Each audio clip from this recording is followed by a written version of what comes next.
sleeping on my back. He has been called a lot of things over the course of his long, colorful life. A surprise baby by his then 46-year-old mother, an artistic prodigy by his earliest teachers, a scene stealer by those who shared the stage with him, a fine marksman by his drill sergeant in basic training for World War II, a brave soldier by the officer awarding him the Purple Heart,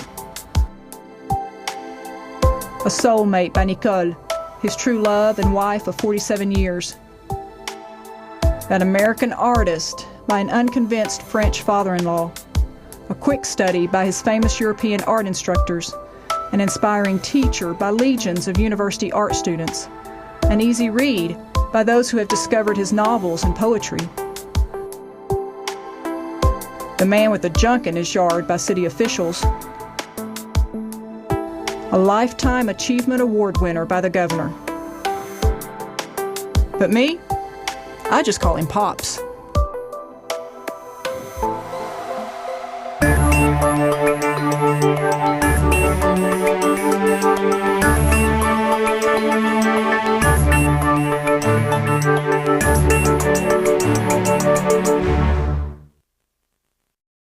Many of a certain age can only find their past in clouded memories and boxes of faded 3x5 snapshots. Of course, I have those too.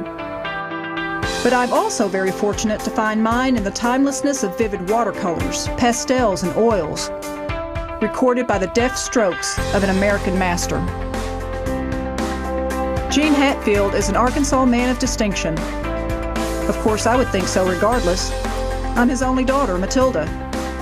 For me and my brothers, Hadrian and Mark, growing up with Pops was quite a colorful journey. After all, how many Arkansas kids spent nearly every summer in the north of France? For us, it was all fun, playing with cousins, seeing the bright lights of Paris, and trips to the beach. But Pops, he was at work. From 1960 to the mid-70s, he trained with some of the greatest artists of the day in some of the most prestigious studios in Europe. Nicole's father happened to know a Mr. Goetz, a friend of Picasso's who had worked with him, helping to get artists out of France during the war. And he is a well-known French painter who had schools both in Paris and Fontainebleau, and I went to school at both places with him. The method of teaching in France is quite different from here in the United States in that you go into the workshop and set up your easel and you get out your paints and they furnish a nude model and you paint bodies. You do not have any class discussions at all. It's you and the teacher and learning the techniques that the teacher expects you to acquire. The class in Aix-en-Provence was entirely different. It was there that I went to study more about Cézanne and Cubism. I got a lot of good first-hand experience painting the places that Cézanne had painted and learning more about him. In St. Ives, the light there is in Western England is very, very special.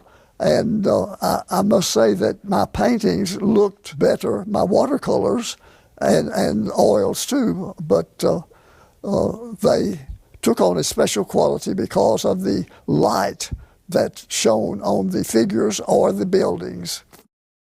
Mr. Fuller was the teacher in England, and his favorite word was beautiful, so I satisfied him at least and did some of my best work, I think. I feel that I profited highly from the contrast and from the difference in atmosphere in students and teachers. String pulling by his father-in-law was what allowed him to train with these great masters. But that was only the second greatest gift he gave Pops. The first was his daughter Nicole's hand in marriage.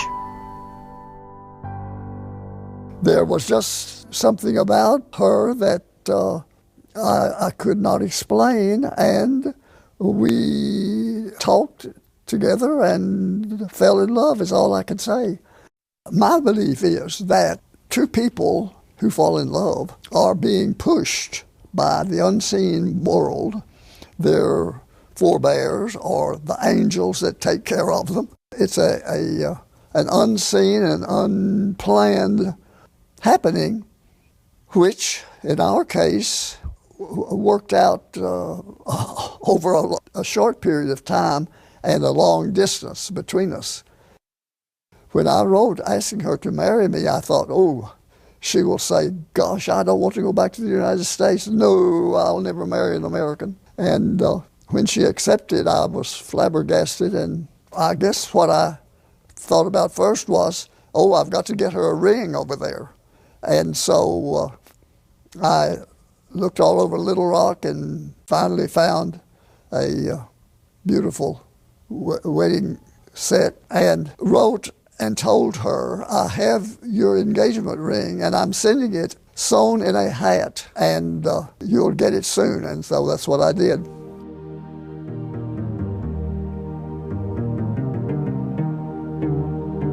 It's true what they say about the blink of an eye. 47 years passed just like that. Together, they raised 3 children. In 2004, cancer took Nicole and left in her place loneliness. What I miss most, hearing her speak, just seeing her every day, hearing her voice and feeling her touch. And it doesn't get any better with time.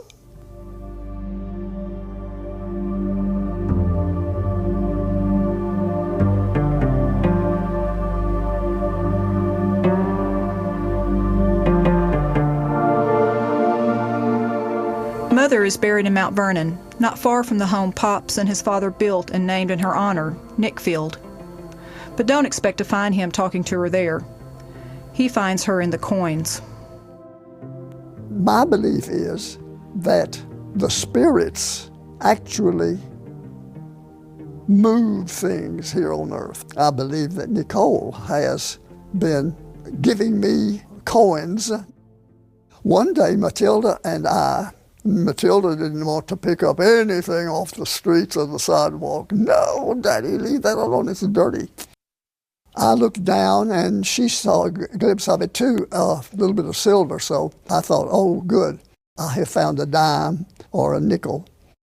And then she took a step forward, and as I reached down, I looked and saw that she was reaching down and picking something up, and it was silvery too. So I thought, oh, I believe mine was a nickel. So I thought, oh, I hope hers is a dime. And when I straightened up, she was in shock, evidently, because she just stood straight up there, and I said, what did you find? And she showed it to me, and it was a dangle from a bracelet of the Eiffel Tower. And we both nearly dropped our teeth, or at least I did, because that meant her mama was there with us, giving me a nickel and her daughter an Eiffel Tower. My belief in my Indian ancestry becomes more pronounced all the time because I feel the influence of the unseen world on what I do and what I think about. And I think the progress that I make toward getting the results that I want come from experiences in another life. I never, ever thought about writing a book. I was walking down the sidewalk in front of the fortune teller on College Avenue one day, and she stopped and asked me, would you like to write a book with me? And said, what makes you think I can? And she said, Anna Carroll Fultz said that if there was anyone in Conway who could help you write your book, it's Gene Hatfield. yes, I told her I would be willing to try. And so I met with her for most of a year. She gave me materials, true and fantastic ideas that caused me to write 2 novels with her as the main character. I called her Madame Zingaro. That began my writing career. The saying, "you write what you know," certainly applies to Pop's novels and poetry. The characters, settings, and even some storylines find close kinship to the people and places of his childhood. Those earliest days that had such a profound impact on his art. I remember having color crayons and blunt scissors and paste and all of that stuff at home, and so I just thought it was natural, since my sister was a painter and we had pictures hanging all over the walls, and so to me art was just an everyday occurrence. I never felt that there was anything special about it, and that's how and why I got started, I guess. I had a tricycle and toys of all kinds and lots of Christmas presents in my stocking, and stalks of bananas hanging in the kitchen, and mixing things in the kitchen with Mama, and paste and paper and what I wanted to, and going to school at the training school, and all of that money. And then the Depression hit and we had nothing. And it was an entirely different way of life, because it was hand to mouth and Daddy didn't have any money, and so we had to move out to Mount Vernon, where Grandma had a house that we could live in. This is you at 5 months old, so you must have been Center Street or somewhere. Well, I was in my favorite position, doing my favorite act of sleeping on my back. Oh boy, now this is snazzy, isn't it? Yeah. Experiencing such loss did a lot to shape his character. As is true with many who lived through those days, my Pops developed what you might call a frugal sensibility, which is reflected by his ever-growing menagerie of sculpture.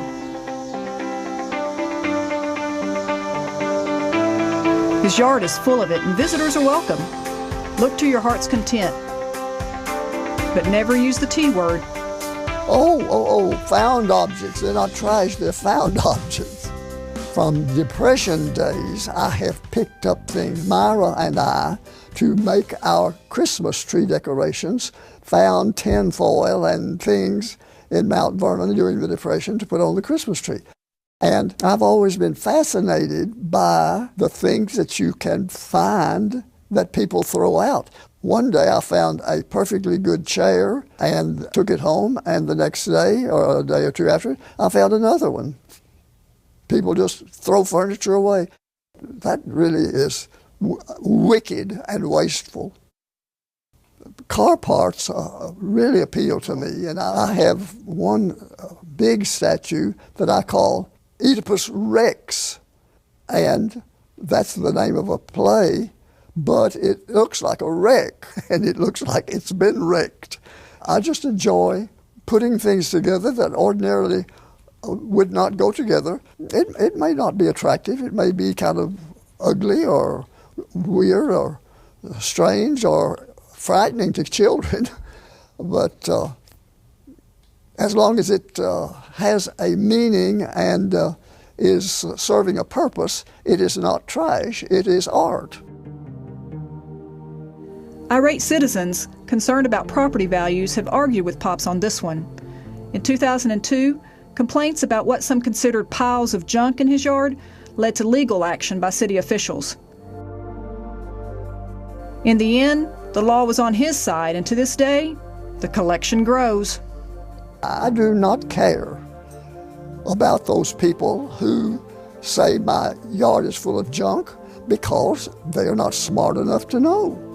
And besides that, what's beautiful to some people are ugly to other people. So I think that it's beautiful, and I'm turning what might be considered ugly and trashy material into something that is meaningful. Mr. Hatfield, what is this statue? This is the beginning of my version of Oscar. I started it long ago.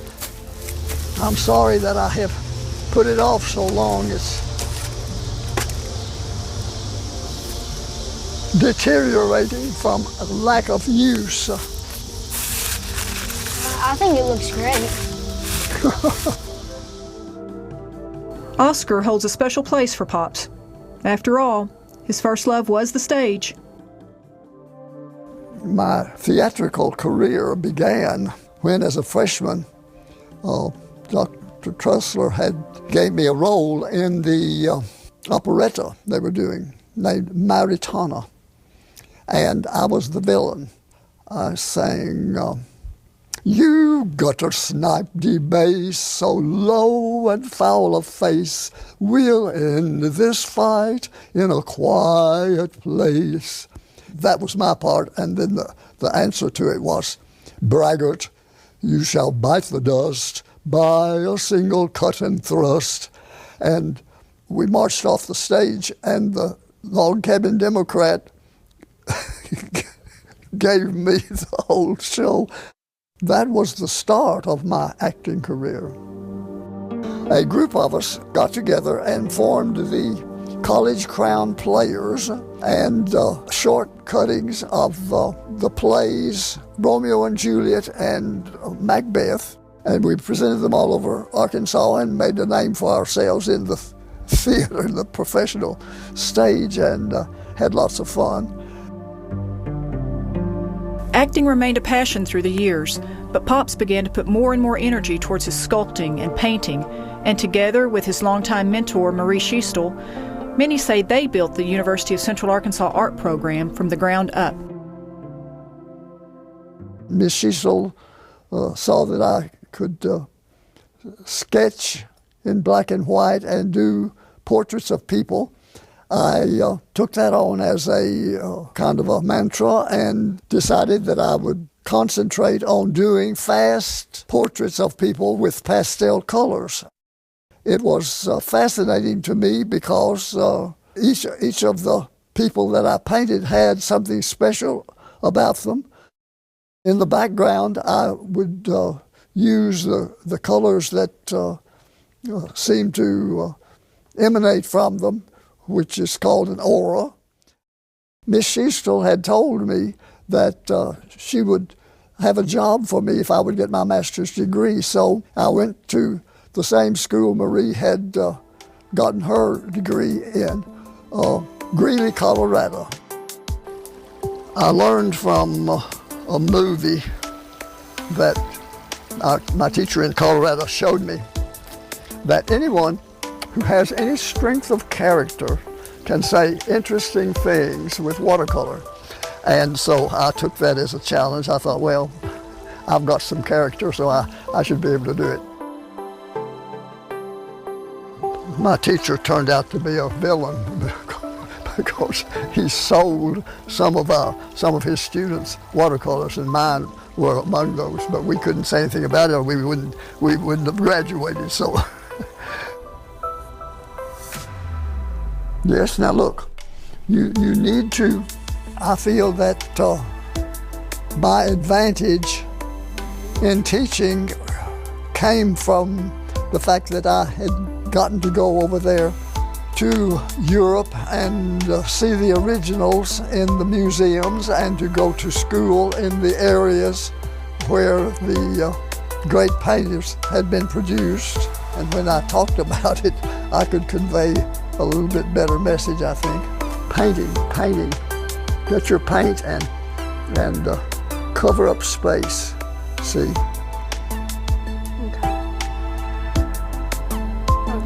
You're still trying to draw and make the lines more important than the strokes. Paint with more liquid and more paint.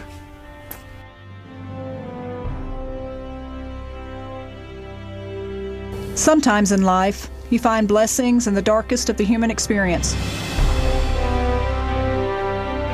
For Pops, his greatest accomplishments as an artist might never have materialized without his tour of duty in World War II.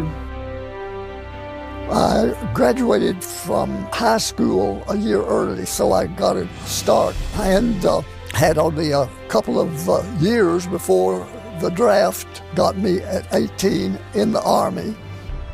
I remember going to the shooting range, I think is what they called, and we were given our rifles, and we each took our turn shooting at the targets, and I don't know why I didn't have gumption enough to think ahead and make Maggie's drawers every time so that they would think, well, Lord, he can't shoot. We don't want him in the Army. But anyway, I didn't get any Maggie's drawers. So that meant that I was a good shot, and that was a mistake.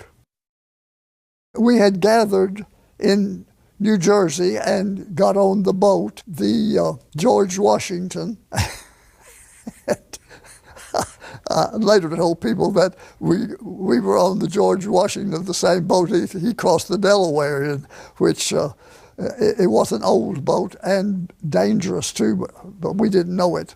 But it was a stormy crossing, and the German U-boats could have sunk us any time. We had gotten across the Rhine River on a pontoon boat and were walking toward Berlin when a tank in the street in the road was fired upon. We thought the war was over and everything was peaceful, but a grenade exploded in a tree near me, and I think the man in front of me was killed, and I was injured in my left eye, under this eye. Shrapnel severed the muscle. At first I thought I was blind in both eyes. The injury earned him the Purple Heart and his meritorious service, the Bronze Star. Both small consolations for the horror still etched in his memory all these years later. I only saw them being removed. I didn't see them fall, but it's an unforgettable, of course, an unforgiving memory. And I've always felt the same way about war. War is so stupid. His wartime introduction to France would help shape nearly every facet of his life with Nicole. When we got married, I insisted that the children speak French with her because that made them much more worldly wise, and I knew that they would have contact. I didn't know they'd have as much as they did because we took them with us in the summertime when I studied over there for weeks, and I can remember the poor things waddling around all over Montmartre and getting tired out, and still they were absorbing all of that good French material and speaking the language with their mother. And I regret I should have learned to speak better myself. I didn't want to speak French because I did not want to converse with my wife's father, Mr. Wable. The mother I should have, because she wanted to talk with me, and she was a wonderful, wonderful person. But Mr. Raymond Wable, the lawyer in France, was not my favorite person. I tried to be a good dad because my father, poor thing, I was born at a time that his success failed and the Depression hit, and he was heavily maimed in not having the ability to make money like he had earlier. He was a really good, smart architect, and the Depression took all of his money away, all of his possibilities, and just devastated him. I forgive him for a lot of the things that he didn't do that I would like for him to have done. And I think that I made up for it with my children because I had the bad memories of our relationship. Pop's legacy is expansive. His body of work is prolific. But perhaps his crowning achievement is the 37 years he spent teaching, nurturing, and encouraging countless young artists. In 2010, he was honored with the Award for Lifetime Achievement in the Arts, presented by the governor, which he cherishes greatly. And now, after 87 years, we can add to the growing list of achievements his inclusion among the men and women of distinction. Well, if distinction means different and noticeable, I suppose I could be considered a distinctive personality, but I just hope they remember me as being a good person.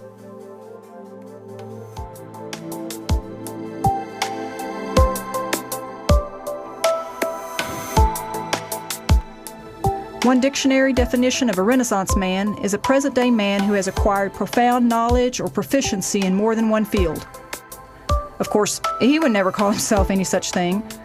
Just like with art, he would prefer us to decide for ourselves. Oh Lord, please don't let me be normal.